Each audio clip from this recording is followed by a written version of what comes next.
This week we celebrate Catholic Schools Week, and I'm so proud of our school, Holy Cross. I want to share a little bit this morning about Catholic education. And I want to begin by noting what is the fundamental reason we have a Catholic school, that we have Catholic education.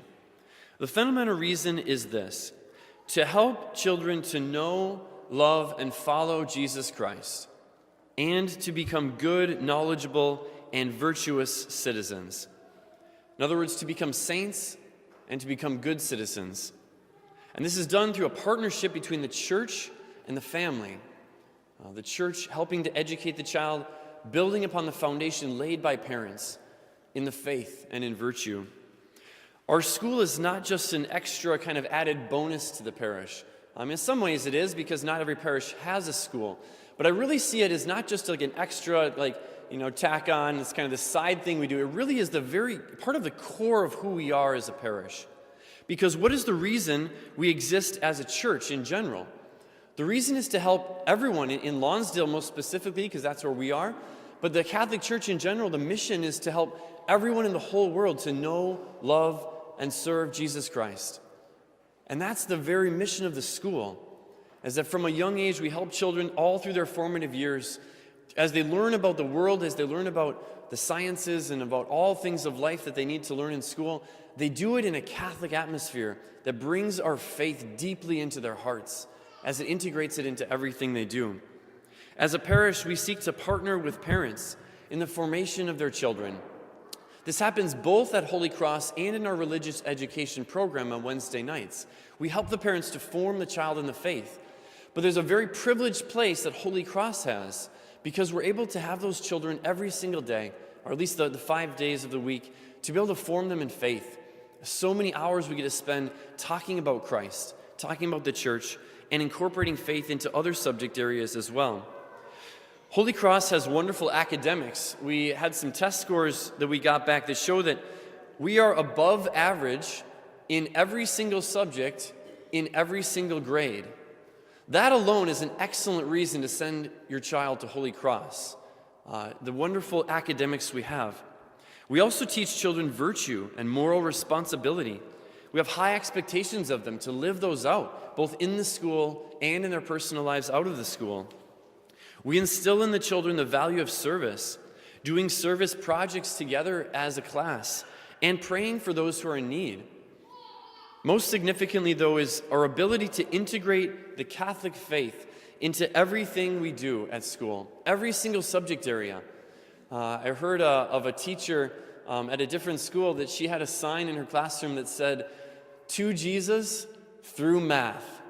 Isn't that brilliant? And that we can bring Jesus and the teachings of Christ into everything we do. We don't have to separate them. This is the privilege of a Catholic school, to bring Jesus into everything. And of course, we very intentionally have moments, special times during the day and during the week when we can very much celebrate our faith. Mass every single week in the school. Daily prayer in the school, and several times a day during the school day. Learning about Jesus during the school day. And incorporating a whole Catholic worldview into everything we learn. How do we think like a person of faith when it comes to the other areas of learning?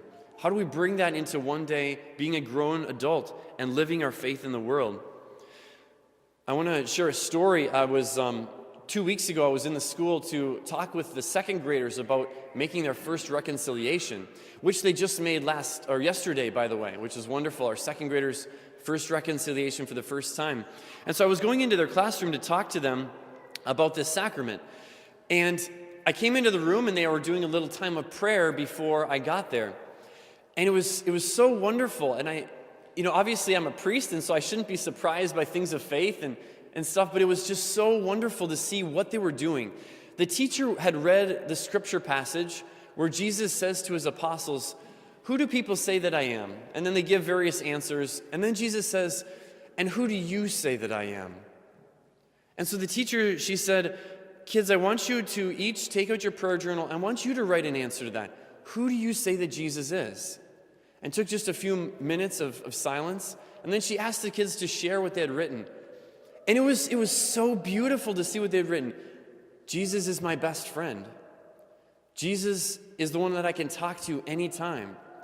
Jesus is the one I love.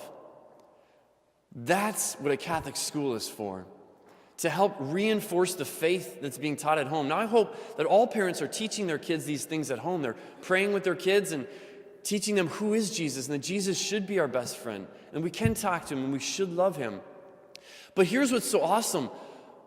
Kids look up to their teachers so much. They're role models, and they want to be like their teachers. And so their teacher teaching them about Jesus, that Jesus is their best friend, and that he does love them.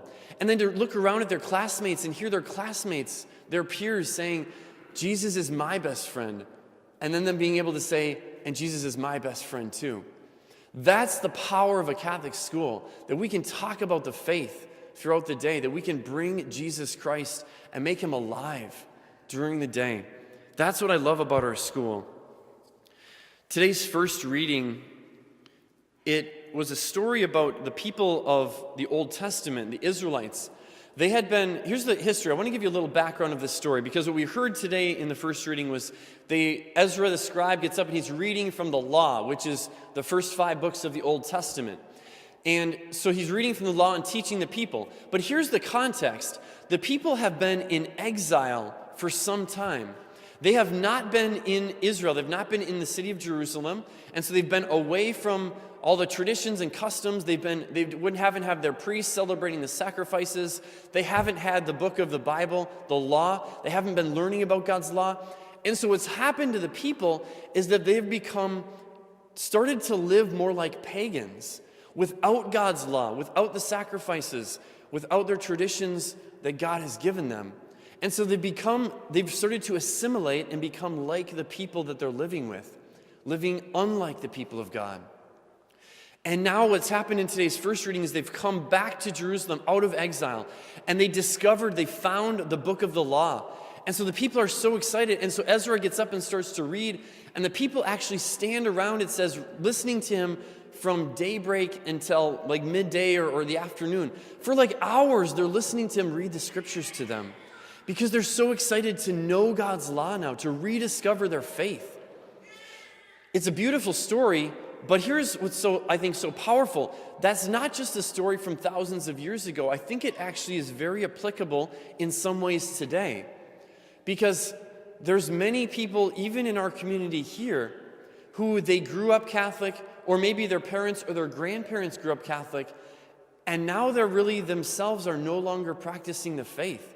It's almost like they haven't physically been exiled, but it's like a spiritual exile.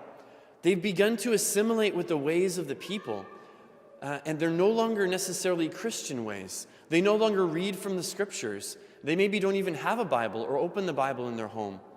And what we need a rediscovery of the faith. We need to bring back this cultural heritage of the people, of our Catholic faith that's deeply rooted in this community. Just like the people, they come back from exile and they're so excited to relearn God's laws and to be the people of God. We need a renewal of the faith here in our community. One of the most powerful ways that can happen is through Catholic schools, where the parents setting that foundation, but then the church being able to build upon that in the lives of these kids as they grow up. And so that's one of the major reasons why I want to encourage Catholic education. Parents, I want to encourage you, send your kids to Holy Cross. And grandparents, I want to encourage you, invite your children to send your grandchildren or your great-grandchildren to Holy Cross. You know, when we look around, we look at the people who have gone to our school, to LNMV, and now to Holy Cross. There are so many generations who are so long founded here in Lonsdale and around the area. And yet we see a lot of them, their ancestors or their descendants are no longer coming to Holy Cross. Let's build that back up again. Let's make the Catholic school the heart of our community again. So I really encourage all of you who are here, invite your children, your grandchildren, your great-grandchildren to come to Holy Cross, to really build up the faith as they're educated as young people. And I want to just say this too to everyone here, that we will make it possible for any parishioner who wants to send their child to Holy Cross to do so, no matter their financial ability. If you want your child at Holy Cross, then we do too. We want to partner with you in building up the faith of our young people. And so I invite you all today to, as we celebrate Catholic Schools Week, to join me in praying daily for our school. Really, in your prayers at home, I do encourage you, pray for our school, pray for an increase in enrollment, and that we might always be a wonderful place of faith that builds up the faith of the next generation.